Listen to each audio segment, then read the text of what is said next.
저희는 계속 공동체 시리즈를 통해서 말씀을 나누고 있습니다. 첫 번째가 하나님을 예배하는 예배 공동체, 두 번째가 은혜가 용서와 용납함, 그리고 사랑으로 이어지는 공동체, 세 번째가 하나님을 알기를 기도하는 공동체, 그리고 네 번째가 교회의 중심이 예수 그리스도 되시는 공동체, 그리고 다섯 번째가 하나님의 소망이 넘치는 공동체, 여섯 번째가 함께 세워져 가는 공동체, 이런 내용으로 함께 말씀을 나누었고, 오늘 일곱 번째 같이 제목을 함께 읽어볼까요? 시작.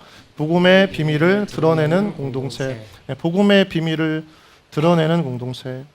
여러분 도슨트라고 아실 거예요. 도슨트, 박물관이나 우리 미술관에서 관람객들에게 전시물을 설명하는 안내인을 말합니다. 원래 이 말은 이제 그 가르치다라고 하는 라틴어 도세르에서 유래된 용어죠. 도슨트라고 하는 사람은 관람객에게 오래된 유물에 담겨져 있는 역사적인 의미나 또는 그 당대의 유명한 화가가 그린 그 작품 속의 의미들을, 숨겨진 이야기들을 관람객들에게 설명해 주는 사람이죠. 우리는 도슨트의 설명을 들으면서 우리 그 작품을 바라보는 관점이 달라지고, 더 나아가서는 그 작품을 만든, 그린 화가의 인생을 들여다보게 됩니다. 그래서 같은 전시회를 하더라도, 관람을 우리가 하더라도요, 도슨트를 누구를 만나느냐에 따라서 그 작품에 대한 이해와 감명의 크기는 너무나 극명하게 차이나는 것들을 보게 되죠. 정말 깊이 있는 도슨트를 만나게 되면 작품을 넘어서 그 작품을 그린 화가의 인생을 만나고, 역사의 유물을 건너뛰어서 그 유물 시대의 삶과 인생들을 깊이 경험하게 되는 굉장히 놀라운 경험들을 하게 되는 것입니다. 사람들은요, 그 도슨트를 통해서 그 시대와 세대 속에, 유물과 작품 속에 스토리에 관심이 있어요. 결국 도슨트는 그 작품과 유물을 통한 이야기를 사람들에게 전달하는 것입니다. 여러분, 오늘날 우리나라의 사회, 현 시대는 스펙을 굉장히 중요시하게 여기죠. 그런데 여러분 잘 보세요. 스펙을 가지고 우리는 감동하지는 않습니다. 우리는 스토리에 감동하죠. 이야기에 관심을 가지고 있어요. 제가 간간히 이야기하는 포스트 모더니즘 시대의 특징 중에 다원주의, 상대주의, 감성주의가 있습니다. 이 얘기는 결국 무슨 얘기냐면, 나와 다른 사람의 이야기에 귀를 기울인다는 거예요. 그 사람이 무슨 이야기를 하는지 듣고 싶어하고, 그 이야기를 통해서 그 마음 가운데 무언가를 느끼고 싶어하고 의미를 발견하고 싶어하는 세대가 포스트 모더니즘, 바로 우리의 시대라고 하는 거죠. 하나의 권위, 절대 기준과 같은 뻔한 이야기, 많이 들었던 내용보다는 그 진리가, 그 기준이 그 사람에게 어떻게 적용되어지고 해석되어졌는지에 대한 관심을 가지고 있다는 겁니다. 그렇다면 이 포스트 모더니즘 시대에서 가장 효과적인 복음 전도의 방법이 무엇일까라고 하면, 그 방법은 간증이에요. 간증. 간증은 예수님을 만난 다른 사람의 이야기입니다. 우리가 지난 봄 축제를 통해서 우리 두 명의 귀한 지체가, 우리 이스라 자매하고 최명호 형제가 귀한 간증을 나눠줬죠. 우리는 그 두 명의 간증을 통해서 그 두 사람이 만난 예수님과의 그 스토리를 듣고 마음 가운데 많은 은혜를 받았어요. 영적인 도전을 받았고, 마음문이 닫혀있던 지체들은 마음문이 열려지고 하나님을 또 만나는 귀한 통로가 되었던 것입니다. 그래서 어쩌면 간증자는요, 나와 주님과의 만남 가운데 숨겨진 복음 스토리, 사랑 이야기를 사람들에게 전하는 그런 도슨트가 되지 않을까라는 생각이 들어요. 여러분, 예수님을 만난 사람들에게는 예수님과의 스토리가 있습니다. 예수님을 만난 여러분이라면 여러분 안에 분명히 예수님에 대한 스토리가 있어야 돼요. 그 예수님을 만난 여러분이 누군가에게 예수님을 소개한다라고 할 때, 여러분은 그 예수님을 어떻게 소개할 수 있겠습니까? 또는 그 예수님을 만난 여러분 자신을 어떻게 소개할 수 있을까요? 한번 여러분이 오늘 이 시간을 통해 좀 생각해 보기를 바라요. 내가 만난 예수가 있다면 그 예수를 어떻게 소개할 것인가? 그 예수를 만난 나를 누군가에게 어떻게 소개할 것인가? 오늘 성경에서 사도 바울은 에베소서를 통해서 자신이 만난 예수, 그리고 예수를 통해 만난 자기 자신을 소개하고 있습니다. 함께 우리 말씀을 통해서 그 은혜를 함께 좀 나누기를 원합니다. 우리 먼저 본문으로 들어가서 본문을 보면 1절과 13절에서 사도 바울은 자신을 이렇게 소개하고 있어요. 같이 함께 읽겠습니다. 시작.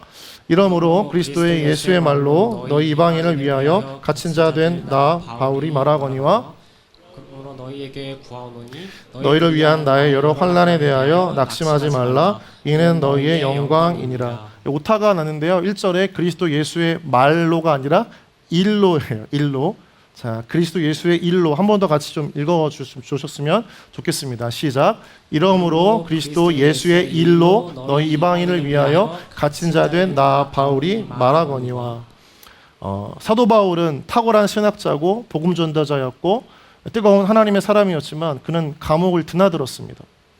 비록 죄수였지만 그 죄명은 예수의 일로 감옥을 드나들었고 그 대상은 이방인을 위해 갇힌 자 된 자신이라고 소개를 하고 있죠. 평생을 다해 목숨을 바쳐서 예수를 전했지만 어쩌면 그 인생 가운데 표현할 다른 말이 없고 예수의 일로 너희 이방인을 위하여 갇힌 자 된 나 자신 바울이라고 이야기를 하는 거죠. 여러분, 하나님 앞에 삶이 단순한 사람은 그 자신을 소개하는 표현 또한 굉장히 심플하죠. 하나님 앞에 복잡한 인생을 살지 않은 사람에게는 더 이상 설명할 거리가 없습니다. 아주 명확하고 분명하고 간결해요. 마치 사도 바울이 너희 이방인을 위하여 갇힌 자 된 나 사도 바울이라고 이야기했던 것처럼 한 문장으로 자신을 소개하고 있는 것들을 보게 됩니다. 여러분, 우리는 크리스찬이죠. 여러분이 만약 이 그리스도인들이 세상에서 자신을 드러내기를 주저하는 모습들을 볼 때 여러분 마음 가운데 정말 내가 예수를 만난 사람인가라고 하는 찔림이 있을 겁니다. 언젠가부터 세상 속에서 많은 크리스찬들이 자기가 그리스도인이라고 하는 사실을 드러내는 걸 굉장히 주저하고 있다는 것들을 보게 돼요. 그리스도이라는 말 자체가 사실은 그리스도께 속한 사람이라고 하는 뜻인데 그런 의미를 가지고 있는데 정작 그리스도인, 크리스찬이라고 하는 사실을 밝혀야 하는 자리에서 상사와 가족과 다른 누군가의 눈치를 보는 경우들을 참 많이 보게 되고 하다못해 식사 기도하는 것조차도 굉장히 빠른 속도로 누구도 눈치채지 못하게 하는 것들을 볼 때 가슴 아프기도 합니다. 더욱이 우리가 그리스도인들 사이에서 이런 얘기를 많이 해요. 우리가 그 사람의 신앙을 물어볼 때 보통 우리는 예수 믿니? 라고 물어보기보다는 어떻게 묻죠? 어디 교회 다니냐 이렇게 물어봐요. 그 소속과 그 정체성을 거기서 찾아요. 교인에 찾는다는 거죠. 근데 여러분, 우린 교인이기 전에 그리스도인인 줄 믿습니다. 우리는 어느 교회에 소속된 사람이기 전에 예수님께 속한 사람이어야 되는 줄 믿습니다. 나는 목포 사랑학교 청년이야 라고 하기보다 나는 예수님을 믿는 청년 누구누구야 이런 고백이 우리 가운데 먼저 각인되어져 있고 심겨져 있어야 된다는 거죠. 여러분, 우리가 만약에 진심으로 예수님을 믿고 그 약속받은 천국으로 갔을 때 주님께서 우리에게 이렇게 물어보실까요? 민규야, 너 어느 교회 소속이니? 이렇게 물어보지 않으시겠죠? 너 예수를 믿었냐라고 물어보실 것입니다. 바울은 자신을 그렇게 소개하지 않았어요. 사도 바울은요, 우리가 너무나 익숙하게 잘 알고 있지만 사도 빌립보서 3장 5절에서 7절 말씀을 보면 그가 세상의 수많은 이력들을 이야기를 합니다. 같이 한번 읽어볼까요? 시작. 나는 8일 만에 할례를 받고 이스라엘의 족속이요 베냐민 지파요 히브리인 중에 히브리인이요 율법으로는 바리새인이요 열심으로는 교회를 박해하고 율법의 의로는 흠이 없는 자라. 그러나 무엇이든지 내게 유익하던 것을 내가 그리스도를 위하여 다 해로 여길 뿐더러. 최고의 엘리트 사람이었지만 그런 코스를 밟았던 사람이고 누구보다 종교에 열심히 있던 사람이었고 모두에게 인정받는 사람이었고 그의 이력서에는 아마 꽉 채울 정도로 많은 경험과 어떤 연륜 또 학위가 담겨져 있었을 것입니다. 그런데 사도 바울은 주님을 만나니까요, 그게 다 소용이 없는 거예요. 이력서를 굳이 꽉 채우지 않아도 자기 자신을 소개할 수 있는 분명한 정체성이 사도 바울에게 있었던 것입니다. 여러분, 속이 텅 비어 있는 사람, 그 사람일수록 자신을 포장하기 바빠요. 이력서를 채우기 위해서 수많은 자격증과 학위를 빼곡히 적습니다. 이런 걸 잘 알 수 있는 게 병원을 가잖아요. 병원을 가면 그 병원 입구에 보통 엑스배너 아시죠? 보통 1층이나 그 병원 입구에 엑스배너가 있어요. 그 엑스배너에 누가 있냐면 그 병원의 홍보를 위해 가장 인지도가 있을 만한 사람의 얼굴이 있습니다. 상반신이 나와 있죠. 그리고 그 밑에는 다양한 이력과 경력들을 막 이렇게 나열해요. 무슨 전공이 어디 학교 출신에 또 뭐 어디서 연수를 받았고 어디를 다녀왔다, 어디 학교 정회원이다. 여러분 그런 거 많이 보셨죠? 여러분 그런 내용 중에요. 그 사람들에게 드러내고 홍보하고 싶은 내용 중에 연수라고 하는 것, 어디 가서 한 1개월, 2개월 정도 있다가 온 것도 그 사람들에게는 그걸 포장하기 위해 하나의 도구가 돼요. 바울은 예수님을 만나고서 자신의 소개를 아주 간단하게 정리합니다. 다 필요 없다는 거예요. 왜요? 그만큼 강렬했고 예수님을 만나기 전과 후가 분명해졌기 때문입니다. 그래서 예수님을 만난 사람은 예수님 만난 이후의 삶에 대해서 분명하게 고백을 하게 되는 거예요. 다시 한번 우리 1절을 보면 같이 한번 다시 1절을 읽어보도록 하겠습니다. 1절 좀 부탁을 드리겠습니다. 읽겠습니다. 시작. 이러므로 그리스도 예수의 일로 너 이방인을 위하여 갇힌 자 된 나 바울이 말하거니와. 갇힌 자 된 바울이 말한다. 더 이상 설명이 필요하지 않는, 누군가에게 자기 자신을 소개할 때 이 한 줄이면 충분하고 넘치고 완벽한 표현, 바로 갇힌 자 된 나 바울이다. 예수의 일로. 왜일까요? 앞서 이야기했듯이 사도 바울을 만난 건 그 인생에서 다른 세상의 수많은 이력을 쫓았던 삶과는 비교할 수 없을 정도로, 그의 인생을 BC와 AD로 나눌 정도로 굉장히 터닝 포인트가 되어지고 파급력이 있었고 강력한 만남이었기 때문입니다. 그것을 어떻게 고백하고 있냐 한번 같이 볼까요? 3절 4절인데요. 같이 읽겠습니다. 시작. 곧 계시로 내게 비밀을 알게 하신 것은 내가 먼저 간단히 기록함과 같으니 그것을 읽으면 내가 그리스도의 비밀을 깨달은 것을 너희가 알 수 있으리라. 계시라고 하는 단어는 이런 뜻이에요. 뚜껑을 열다, 드러나다 라고 하는 뜻이에요. 이전에 전혀 몰랐던 계시를 사도 바울은 주님을 통해 만나게 되었고 경험하게 되었고, 뚜껑이 열리는, 인생의 뚜껑이 열리는 거예요. 머리 뚜껑이 열리는 게 아니고요. 인생의 뚜껑이 열려서 새로운 관점으로 세상을 바라보게 되는 거죠. 화가 나는 게 아니라 은혜가 넘쳐서 새로운 지경이 넓어지는 거예요. 강렬한 만남이에요. 그래서 앞서 이야기했듯이 예수를 만나기 전과 후로 분명한 삶의 터닝 포인트가 있어요. 전환점이 되어지고 삶이 달라요. 여러분께 좀 도전을 주고 싶은 것은, 여러분이 예수를 만났다면 적어도 여러분 삶에 예수님 만나기 전과 후에 분명한 변화가 있어야 된다는 거예요. 여러분 가끔씩 가다가 행카를 할 때 확신의 삶, 회복의 삶을 하면서 그 같이 하는 지체들이나 팀원들이나 멤버들한테 물어봐요. 예수님을 어떻게 만나게 되었습니까? 라고 물어보면 열의 여덟은 잘 대답을 못해요.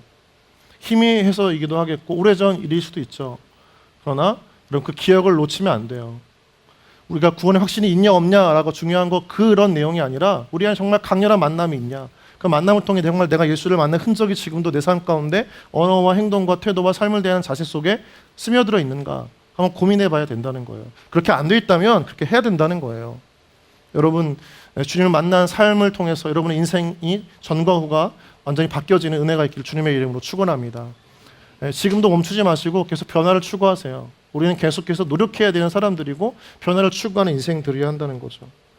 사도 바울이 말했던 강렬한 만남, 그것은 비밀이라고 하는 단어인데 3절에 곧 계시로 내게 비밀, 여기서 비밀이라고 하는 것은 다른 말이 아니에요. 복음이에요. 다 따라 볼까요? 복음. 비밀은 복음입니다. 성경의 시작, 창세기부터 요한계시록까지는 모든 각 권마다 핵심적인 메시지가 흘러가요. 그게 뭐죠? 복음입니다. 창세기에서부터 요한계시록까지 첫째 장부터 마지막 장까지 성경 신약과 구약을 넘나들면서 하나님의 복음의 메시지가 끊임없이 흘러가는 거예요. 그 복음 메시지는 기쁜 소식이죠. 누구를 위한 기쁜 소식입니까? 여러분을 위한, 지금 이 자리 가운데 있는 여러분 자신을 위한, 저를 위한 하나님의 사랑은 수천 년을 통해서 성경을 통해 끊임없이 흘러왔어요. 우리는 성령을 통해서 어느 순간 어떤 포인트에 그걸 깨닫게 되는 거죠. 감추어졌던 계시가 드러난 겁니다. 여러분 그래서 우리는요 성경을 읽으면서 하나님의 사랑을 깨달아요. 아, 하나님의 사랑이 이 사랑이 나를 위한 것이구나.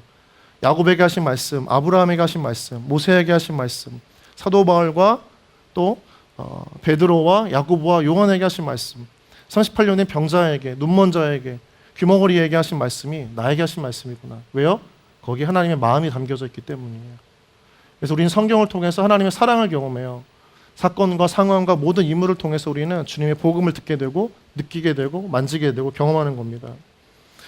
그 비밀인 복음을 통해서 우리는 하나님의 계획을 깨닫고 하나님 앞에 구원의 감사를 고백하죠.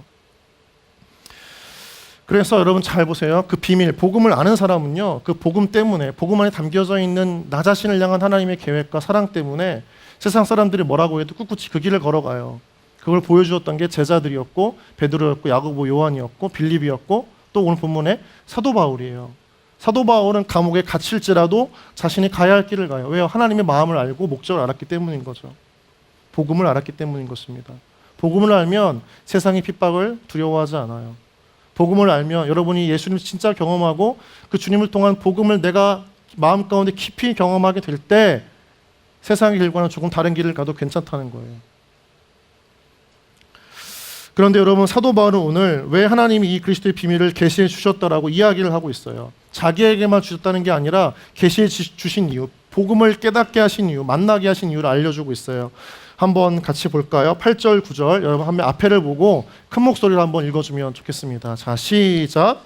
모든 성도 중에 지극히 작은 자보다 더 작은 나에게 이 은혜를 주신 것은 측량할 수 없는 그리스도의 풍성함을 이방인에게 전하게 하시고 영원부터 만물을 창조하신 하나님 속에 감추어졌던 비밀의 경륜이 어떠한 것을 드러내게 하려 하심이라. 아멘, 아멘. 그리스도의 풍성함을 누구에게요? 이방인에게 전하게 하시려고. 그러니까 여러분요, 복음은, 구원은 결코 나라고 하는 존재, 내 인생에서 국한되지 않아요. 정말 복음을 경험하고 진짜 예수를 만난 사람은 자신의 틀을 깨뜨려요. 다른 사람에 대해 마음이 열려지고 관심을 가게 되어져 있어요. 복음을 만난 사람, 하나님을 경험한 사람은 하나님께서 만드신 세상에 관심을 가져요. 그게 크리스찬이에요. 여러분, 그래서 크리스찬은 다른 사람들과 다르다는 거예요.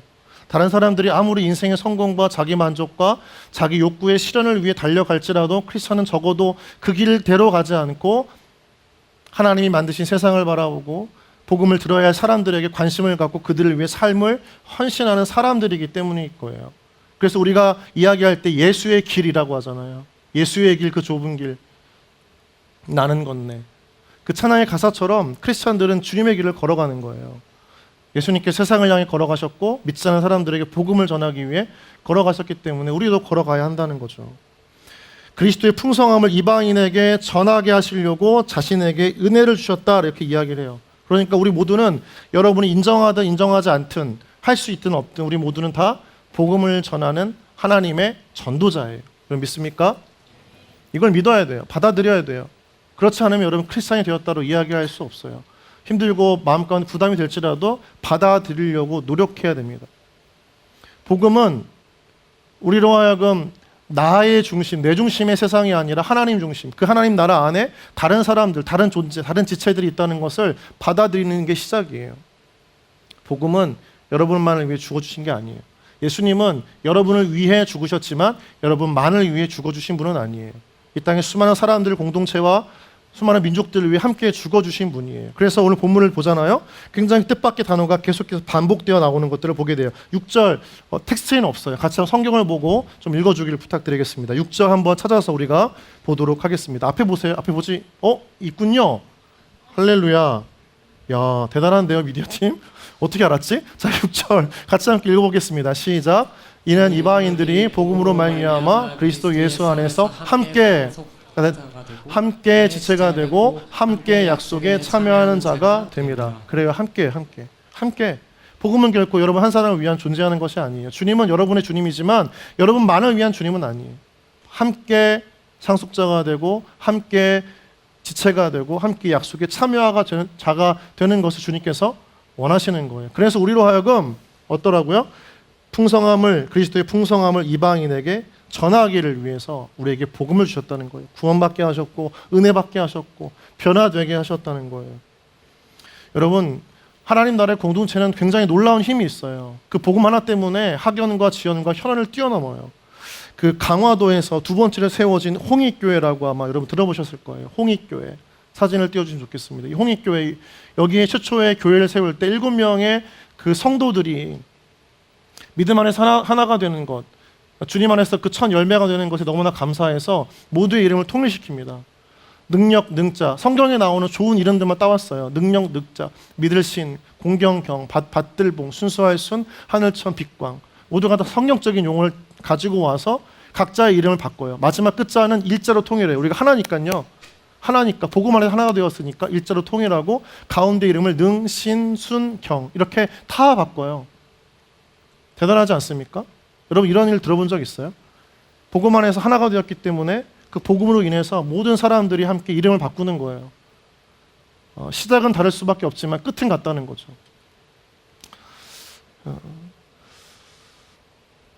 복음을 알면 여러분 인생이 바뀌는 줄 믿습니다.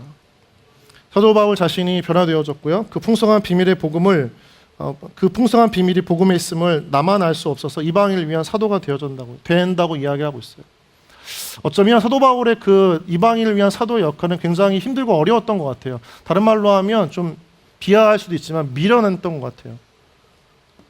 똑같은 일을 반복하고 핍박을 받아도 숨지 않고 피하지 않고 계속해서 갔던 길을 가는 거예요. 그냥 그 길을 걸어가는 거예요. 여러분, 믿음은 무엇입니까? 믿음은 그냥 하나님께서 우리 가운데 가라하신 길을 가는 거예요. 그게 사람들에게 미련해 보이는 거죠. 그런데 믿음은 단순해요. 가라하신 길을 우리가 그냥 가는 거예요. 여러분이 되게 혼란스럽고 이게 하나님의 뜻인가 아닌가 가면서도 굉장히 마음 가운데 흔들림이 있는 것은 여러분 마음 가운데 복잡한 생각들이 오고 가기 때문인 거예요. 계산하기 때문인 거예요. 이 길이 맞는가 아닌가. 여러분, 믿음은 우리 가운데 내려놓게 하시고 단순케 하시고 하나님께만 집중하게 하는 겁니다. 가라 하시면 가는 게 믿음의 길이에요. 단순해요. 여러분, 혼란스럽게 생각하지 마세요. 계산하면 안 돼요. 전도는 그래서 미련한 방법이었고 사도 바울은 미련하게 복음을 전했어요. 전혀 믿지 않을 것 같은 사람들에게 복음을 전했던 것이 사도 바울의 전도였습니다. 어쩌면 우리에게는요, 무관심한 직장 동료한테 또 복음을 전해야 할까? 또 예수를 소개해야 될까? 또 교회 가자고 이야기할까? 라고 하는 거 똑같은 거예요. 미련하잖아요. 안 먹혔는데 또 하는 건 굉장히 미련한 것이고 상대방이 나를 바보 천치로 하나라고 생각할 수도 있어요. 근데 또 그 사람에게 복음을 전하고 말씀을 전하고 교회 가기를 초청하는 게 전도고, 그걸 통해서 하나님이 일하시는 거예요. 여러분, 하나님의 지혜가 우리의 지혜보다 더 높으신 줄 믿습니다.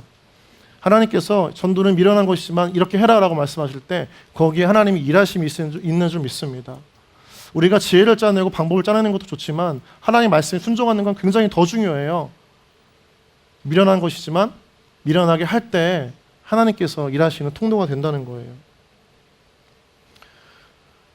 계속해서 사람들에게 복음을 전하는 거예요. 지금도 복음을 기다리는 사람들이 너무나 많습니다. 우리는 여전히 그들을 위해 기도해야 하고요. 또 지금도 기도해야 하고 앞으로도 기도해야 합니다. 미련한 방법이지만 다시 복음을 전해야 하고 그 VIP 태신자와 장결자에게 가서 하나님 마음을 나누기를 주님께서 원하시는 거예요. 어떻게 하면 좋을까 한번 고민해 봤어요. 여러분이 미련한 방법이지만 조금 그 실수를 줄일 수 있는 방법이 무엇일까? 효과적인 게 무엇일까? 저는 그게 앞서 이야기했던 간증이라고 생각해요. 여러분, 사형리 외우는 우리 C맨들 많죠? 욕하는 게 아닙니다. C맨이라고 보통 많이 이야기하는데 C맨들 보면 사형리 잘 외우죠? 없어요? 여기 C맨들? 네, C맨들 많잖아요. C맨들 우리 성준이도 있고 사형리 잘 외우죠? 그런데 여러분, 사형리보다 더 효과적인 복음 전도가 오늘날 시대에 뭘까? 그거는 앞서 이야기했듯이 내 이야기예요. 내가 예수님 만난 이야기. 사도 바울이 하나님께 사도 바울로 하여금 풍성함을 이방인에게 전하게 하실 때 그 무엇을 전했을까요? 자신이 만난 예수를 전하지 않았을까요? 너무나 강력한 만남이었고 잊을 수 없는 만남을 이방인들에게 전하지 않았을까요? 여러분, 그렇다면 오늘날 우리 이 포스트 모더니즘 시대에 절대 권위를 부정하고 절대 진리를 해체하기를 원하는 이 시대의 많은 청년들에게 가장 효과적인 복음 전파의 수단은 미련한 것 같지만 가장 좋은 것은 여러분의 예수 만난 이야기예요. 여러분, 좀 질문을 던지고 싶습니다. 여러분, 예수 만난 이야기가 있습니까? 한번 생각해 보셨어요? 아무리 좋은 전단지를 나눠주고 선물을 줘도 교회 왔다 가요. 그리고 뭔가 화려한 어떤 퍼포먼스를 보고 가도 감동은 오래 가지 않습니다. 가장 깊은 영향력 있는 감동은 바로 그 사람과 만나는 우리 전도자의 하나님 만난 스토리예요. 그 짧은 3분 5분의 메시지 같지만 그걸 통해서 사람이 바뀌어지는 거 참 많이 경험했습니다. 왜요? 그 사람은 인생을 걸고 이야기하는 거거든요. 다른 말로 하면 인생을 걸고 예수를 파는 것과 똑같은 거예요. 알리스터 맥그레스라고 하는 이 신학자가 쓴 책이 있어요. 포스트 모던 시대에 어떻게 예수를 들려줄 것인가. 여러분, 꼭 한번 읽어보세요. 조금 어려운 내용이긴 하지만 읽어보면 재밌어요. 말이 안 되죠? 어려운데 재밌다는 거는? 재밌어요. 그런데 인사이트가 있거든요. 포스트 모던 시대에 어떻게 하면 많은 이 땅의 현대인들에게 복음을 전할 것인가, 예수를 들려줄 것인가. 저자는 그 얘기를 해요. 서사라고. 서사는 다른 말로 하면 좀 어렵게 이야기했지만 이야기예요. 가장 좋은 효과적인 도구는 다른 말로 하면 여러분의 이야기예요.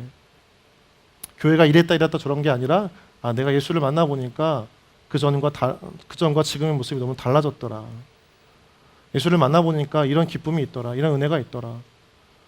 길지 않아도 됩니다. 3분에서 5분이면 돼요. 여러분, 그래서 좀 이따가 셀 모임 시간에 한번 그걸 고민해보고 한번 생각해보고 한번 나눠보세요. 여러분이 예수를 어떻게 만났는지. 그걸 정리하면 그게 간증의 고백이 되어지고 그게 전도의 도구가 되어지고 복음 전파의 메시지가 되는 겁니다. 왜 이 간증이 필요할까요? 오늘날 많은 청년들이 삶의 의미를 찾지 못해요. 살아가지만 인생의 목적과 의미를 잃어버려요. 썰물과 밀물 같은 감정과 생각의 혼란스러움 때문에 나 자신이 어떤 존재인지 어떤 가치인지에 대해서 헷갈려해요. 어디를 가는지 모르고 그냥 걸어요. 어떻게 살아야 하는지 모르고 그냥 열심히 일해요. 답을 찾지 못해요. 자신의 인생 20대와 30대에 끊임없이 인생에 대한 질문들을 던지지만 답을 쉽게 찾지 못해요.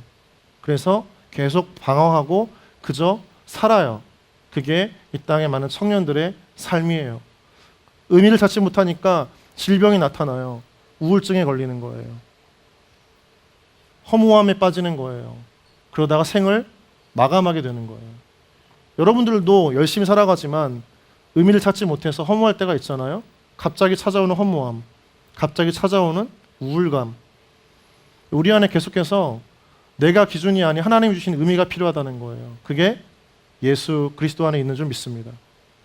복음은 우리로 하여금 삶의 의미를 찾게 해줘요. 목적이 무엇인지, 왜 존재하는지, 어디를 향해 가는지, 우리가 왜 살아야 하는지 흔들리지 않는 영원 불변한 복음의 진리가 하나님 말씀 가운데 있는 거예요. 그 예수님 안에 있는 것이고 예수를 만난 우리가 그 간증을 통해서 그 메시지를 전할 때 여러분, 그 사람은 인생에 더 이상 흔들림이 없는 분명한 삶의 방향과 목적과 존재의 이유를 발견하게 되는 줄 믿으시기 바랍니다. 여러분을 통해서죠. 여러분, 답은 그리스도께 있는 줄 믿습니다.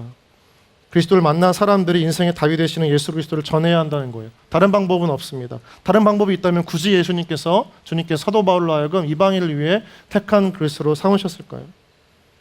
여러분, 한 가지 이런 이야기를 하고 싶어요. 여러분, VIP, 태신자와 장결자와 또 작정한 자를 위해서 기도하죠. 하나님, 작정한 VIP가 예수님 믿게 해주세요. 예수님께 나오게 해주세요. 라고 했을 때 여러분, 우리는 그걸 기대해요. 기도하니까 하나님께서 갑자기 그 사람 마음 가운데 교회를 나가야겠다는 마음, 또 예수님을 만나봐야겠다는 마음, 뭔가 한번 가봐야겠다는 마음을 주셔서 나오게 하시겠지? 그걸 기대합니다. 맞습니까? 맞죠? 우리는 그렇게 기대해요. 그걸 기도합니다. 그런데 여러분, 하나님은 그것보다 다르게 역사하세요. 그렇게 하실 수도 있어요. 그러나 대부분은요, 그 사람의 마음을 여는 사람을 사용하세요. 다른 말로 하면 작정한 여러분에게 그렇게 할 수 있도록 기회를 주세요. 전하도록, 마음을 열도록, 복음을 전하도록, 가도록, 만나도록 기회를 주신다는 거예요. 기도만 해서 다 되는 게 아니라 기도하는 사람으로 하여금 다가가게 하시고 전하게 하시고 마음을 열게 해주셔서 그 기회를 주시는 거예요. 하나님, 너무나 미워하는 사람이 있습니다. 용서하게 해주세요. 사랑하게 해주세요. 여러분, 갑자기 그 사람이 변합니까? 그렇지 않아요. 그 사람을 용서하고 사랑할 수 있는 기회를 주시는 거예요. 만남이 주어지는 거예요. 그래서 여러분, 우리 가운데에도 누군가에게 복음을 전하면 하나님, 저 사람이 예수님 믿게 해주세요. 우리 아버지가, 어머니가, 내 친구가, 지체가, 직장의 동료가, 그러면 주님은 어떻게 하실까요? 여러분들로 하여금 가라고 하세요. 갑자기 막 변하는 그런 정말 인생이 아니라 하나님께 나아갈 수 있도록 초청하고 붙잡는 사람이 되도록 여러분을 보내시는 거예요. 그게 하나님의 일하심의 방법이에요.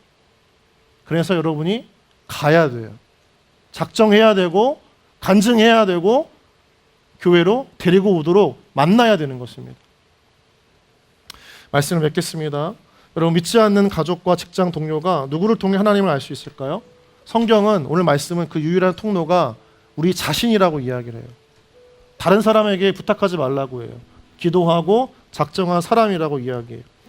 복음의 비밀을 드러내는 것이 우리의 사명인데요, 전도하고 삶으로 보여주어야 하는데, 복음이라고 하는 것은 내가 만난 주님과의 스토리예요.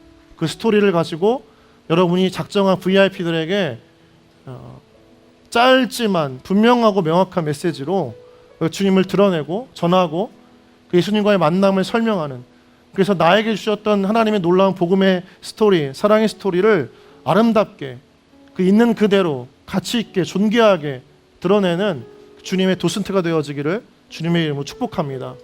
여러분 도슨트는요 그 명작을 바라보고 그걸 설명할 때 자신도 모르는 그 안에 감명과 감동 때문에 기쁨이 넘쳐요. 열정이 돼요. 말하면서 자기가 흥분하게 돼요. 여러분 우리 안에 그 열정과 그 기쁨과 우리 안에 그런 그 뜨거움이 회복되어지기를 주님의 이름으로 축복합니다. 아멘. 전할 때예요. 고백할 때예요. 그때 하나님께 우리가 성령을 통하여 담대하게 하게 하시기도 하고 우리 마음을 감동하게 하시기도 하시고 우리의 그 고백을 통해서 그 사람에게 하나님이 어떤 존재인지를 분명히 각인시켜주는 그 분명한 만남이 하나님 은혜 가운데 있을 줄 믿습니다.